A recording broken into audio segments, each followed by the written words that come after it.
নমস্কাৰ, welcome back to my Kulen Das channel. আজি বহুত দুখৰ খবৰ, যিহেতু অসমত একেবাৰে পৰিস্থিতি ভাল নহয়। যিহেতু আপাৰ অসমত কি হৈ আছে আপোনালোকে নেশ্যনেল মিডিয়া চালে হয়তো বুজি নাপাব।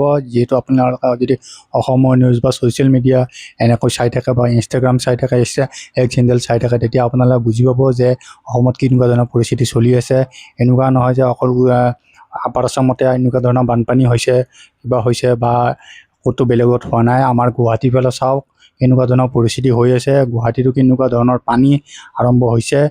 একজাক বৰষুণে বা যদি 2 ঘণ্টা 3 ঘণ্টা যদি ভালকৈ বৰষুণ দি দিয়ে, গোটেই গুৱাহাটী ডুবি যায়।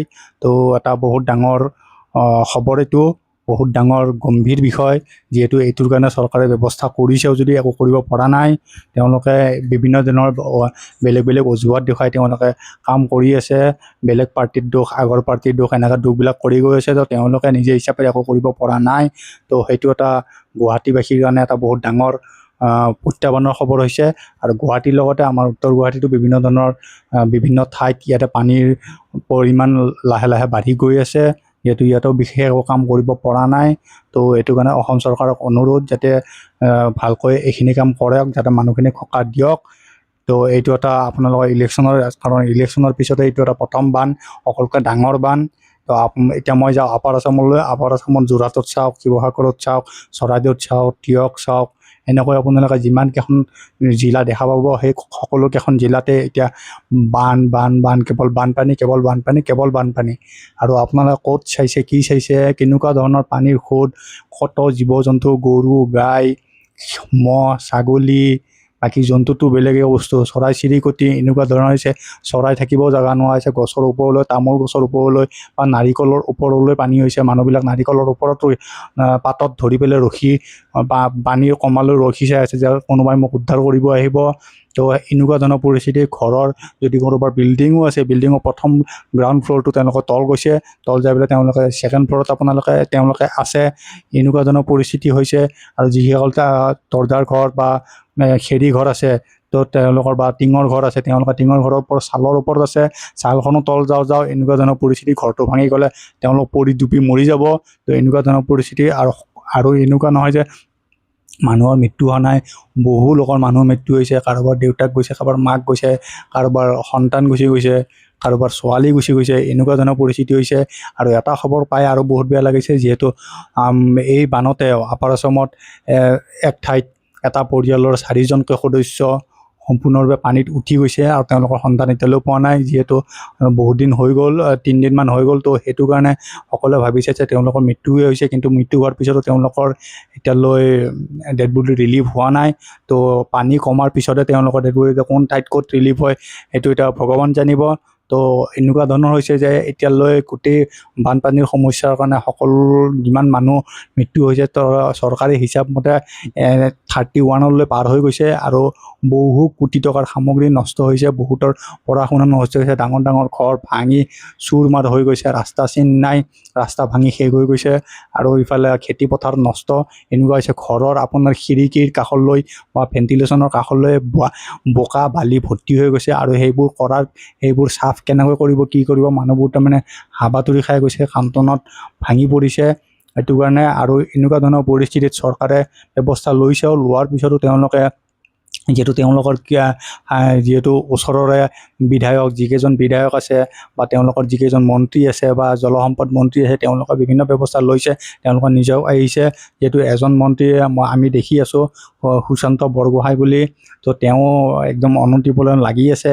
যিহেতু আমাৰ অখিল গগৈ ডাঙৰীয়াও তেওঁ লাগি আছে এই বানপীড়িতসকলক সহায় কৰিব। তেওঁ নিজে গৈছে এই বানৰ মাজত মানুহক উদ্ধাৰ কৰিবলৈ। বৃদ্ধসকলক উদ্ধাৰ কৰিছে, সৰু ল'ৰা ছোৱালীক উদ্ধাৰ কৰিছে, খোৱা পানী যোগান ধৰিছে। এনেকুৱা ধৰণৰ পৰিস্থিতি হৈছে। তো একেবাৰে বেয়া পৰিস্থিতি অসমৰ। এই বিষয়ে আমাৰ নেশ্যনেল মিডিয়াই বিশেষ একো খবৰ নজনায়। এইটো আজিৰ কথা নহয়, এইটো আজি বহুত বছৰ আগৰ দিনৰ পৰা এই বস্তুটো চলি গৈ আছে। নেশ্যনেল মিডিয়া আমাৰ অসমৰ বানপানীৰ বিষয়ে একো নজনায়।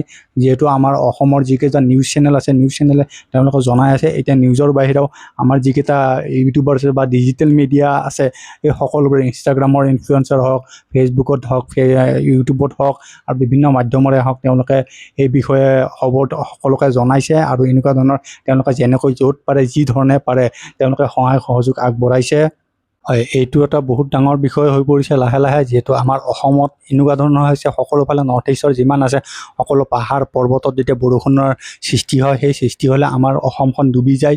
কাৰণ অসমখন আমাৰ এটা ভেলী এৰিয়া, অসমত বহুত বেছি পাহাৰ থাকিলেও আমাৰ এইখিনি পাহাৰ এৰিয়া অঞ্চলটো আমাৰ, যিহেতু অসমৰ মেপখন চালে আপোনালোকে গম পাব, তলৰ ফালে আমাৰ এইখিনি পাহাৰ আছে আৰু যিহেতু মাজৰ যিটো অংশ ব্ৰহ্মপুত্ৰ ভেলী বুলি কয়, এই ভেলীটো বহুত প্লেইন এৰিয়া, এই চাপৰ এৰিয়া, সকলোফালে পাহাৰৰ পৰা পানী নামি আহি আমাৰ অসমখন ডুবাই পেলাই। তো অসমত বিভিন্ন ধৰণৰ মাথাউৰি আছে, যিহেতু মাথাউৰি থকাৰ পিছতো আমাৰ বানপানীৰ এনেকুৱা হয় যে মাথাউৰি অকণ ভাঙিলে একদম ঢল বাগৰি ঘৰ চৰ উঠাই মানুহ উঠাই লৈ গুচি যায়। যিহেতু সময় একেবাৰে কম থাকে তেওঁলোকৰ হাতত, যে কিবা কিবি বস্তু বাহিনীয়ে সামৰিবৰ কাৰণে এইবিলাক সময় নাথাকে। আৰু যিহেতু এই পানীটো নাগালেণ্ডৰ পৰা অহা বুলি কৈছে, এই পানীটো যিহেতু তাতে ডাৱৰ বিস্ফোৰণ হোৱা বুলি কৈছে, আৰু ডাৱৰ বিস্ফোৰণ হ'লে ইমান পানী কেনেকৈ আহিছে সকলোৱে এটা সন্দেহৰ চকুৰে চাইছে, যিহেতু এইটো বস্তু হয়। কিন্তু মাননীয় মুখ্যমন্ত্ৰী ডাঙৰীয়াই এই বিষয়ে কথা পাতিছে যে নাগালেণ্ড চৰকাৰৰ লগত এই যে কিহৰ কাৰণে হৈছে, কি হৈছে আৰু তাতে কেনেকুৱা ধৰণৰ বস্তু হৈছে। তো এইটো বিষয়ে সকলোৱে এটা প্ৰশ্ন উঠাইছে যে ডাৱৰ বিস্ফোৰণ হ'লে ইমান পানী আহে জানো, ইমান পানী, যিহেতু আমাৰ শিৱসাগৰবাসীয়ে, শিৱসাগৰ, যোৰহাট, চৰাইদেউবাসীয়ে যোৱা 50 বছৰ কোৱা আমি শুনামতে এতিয়া 1950 চনতে বোলে এনেকুৱা ডাঙৰ বানপানী দেখিছিল, তাকো বহুত ডাঙৰ নহয়, অলপ পানী দেখিছিল। তাৰপিছতো এইবাৰ প্ৰথম পানী দেখিছে, যিহেতু গাঁৱৰ বৃদ্ধসকলে কৈছে মই এনেকুৱা পানী দেখা নাই জীৱনত, এই প্ৰথম পানী। তো ভাবক কি ধৰণৰ পানী আহিছে, যিহেতু য'ত য'ত পানীৰ তাৰমানে প্ৰ'ন এৰিয়া বুলি কয়, য'ত পানীৰ বানপানী হোৱাৰ একদম সংক্ৰমণ বহুত বেছি হয়, তাত পানী হোৱাটো সাধাৰণ কথা। তাতে পানী হয় ওলাই গুচি যায়, তেওঁলোকে এটা যুদ্ধ কৰিবলৈ তেওঁলোকে সময় পাইছে বা বুজি পাইছে কেনেকুৱা কি কৰিব লাগিব, কিন্তু এওঁলোকে একো কৰিব পৰা নাই, যিহেতু তেওঁলোকে বানপানীয়ে দেখা নাই আজিলৈ। বেলেগত চাই, নিউজত চাই, এনেকুৱাত চাই বানপানীয়ে দেখিছে। তো এনেকুৱা ধৰণৰ পৰিস্থিতি, তো সহায় কৰিছে সকলোৱেও। তো আজি ভিডিঅ'টো ইমানতে শেষ কৰিলোঁ। আপোনালোকে সহায় কৰিব, যেনেকৈ যি পাৰে, যেনেকৈ ধৰণৰ ওচৰ পাজৰে যেনেকৈ যি আছে সহায় কৰিব। আৰু এই ভিডিঅ'টো আপোনালোকে শ্বেয়াৰ কৰক, সকলোকে শ্বেয়াৰ কৰক। আৰু ভিডিঅ'টো পাৰিলে লাইক নকৰিলেও কথা নাই, আজি যিহেতু একেবাৰে ভাল খবৰ নহয়, তো সেইটো বিষয়ে আপোনালোকে এটা জনাইছোঁ। যিহেতু ইয়াতে ওচৰে পাজৰে যিমান সহায় সহযোগ কৰিব হৈছে, বা NGO আছে, যিসকলে ওচৰত দোকান বজাৰ আছে, আপোনালোকে এনেকুৱা নহয় যে দাম বৃদ্ধি হৈছে বস্তু নাপায় কিবা নাপায়, তো আপোনালোকে ইমানখিনি নাচাব, যাতে অকণমান সহায় সহযোগ কৰক তেওঁলোকক, বানপীড়িতসকলক, যাতে তেওঁলোকে অলপ হ'লেও সকাহ পায়, টকা পইচাৰ পৰা কিবাৰ পৰা অলপ হ'লেও সকাহ পায়। যিহেতু আমাৰ ইউটিউবাৰখিনিও বহুত কষ্ট কৰি আছে, তেওঁলোকে অহৰহ কাম কৰি গৈ আছে, তো তেওঁলোককো মই চেলুট জনাইছোঁ। আৰু ভাৰতৰ অসমৰ যিখিনি মিডিয়া আছে, যিখিনি NGO আছে, আৰু যিখিনি সহায় সহযোগ কৰিব লগা ব্যক্তি আছে বা বিধায়ক মন্ত্ৰীসকল আৰু মাননীয় মুখ্যমন্ত্ৰীকো মই এই বিষয়ে চেলুট কৰিছোঁ। তেওঁ একদম অহৰহ চেষ্টা কৰি গৈ আছে, তেওঁলোকক যিহেতু কষ্ট নোহোৱাকৈ কাম যাতে চলি যাব পাৰে ভালকৈ। পানী শুকোৱাৰ পিছত আৰু মেইন বস্তু, পানী শুকোৱাৰ পিছত মেইন খেলাখন আৰম্ভ হয়, যিহেতু তাতে বেমাৰৰ কথা আছে, ঘৰ চাফা কৰাৰ কথা আছে, ভাঙা ঘৰখন কেনেকৈ সৃষ্টি কৰিব সেইবোৰ চিন্তা আছে, টকা পইচাৰ চিন্তা আছে, এইটো সকলো বস্তু আছে। কিতাপ পত্ৰ, যিহেতু তাতে লাগতিয়াল কাগজ পত্ৰ থাকে, সকলোবোৰ উটি ভাঙি গুচি যায়। তো একো নাথাকে, মানুহকেইটাৰ বাহিৰে কিছুমানৰ মানুহো গুচি গৈছে। তো এটা ডাঙৰ বিষয় হৈ পৰিছে। তো মাননীয় মুখ্যমন্ত্ৰী ডাঙৰীয়া এই বিষয়ে তেওঁলোকে সেই ঠাই ভিজিট কৰি এই বিষয়ে তেওঁলোকক সকাহ দিছে যে মই কৰি দিম, গোটেইখিনি চিন্তা কৰিব নালাগে, কেৱল পানী কমালৈ বাট চাইছে। তো লাহে লাহে এনেকুৱা হৈছে যে পানীও এতিয়া লাহে লাহে আকৌ বৰষুণ সিফালে হৈয়ে আছে, আপাৰ আছামত বৰষুণ হৈ আছে, আৰু ইফালে পাহাৰীয়া জিলাত যিকেইখন আছে তাতো, ৰাজ্য যিকেইখন আছে তাতেও বৰষুণ হৈ আছে। তো লাহে লাহে আকৌ পানী হৈছে, য'ত য'ত দ' আছে তাতে পানী হোৱা আৰম্ভ হৈছে। তো এইটো এটা ভগৱানে এটা ভাল চকুৰে চাওক, যাতে তেওঁলোকে সকাহ পায়। তো আজিলৈ ভিডিঅ'টো ইমানতে, ধন্যবাদ, জয় হিন্দ।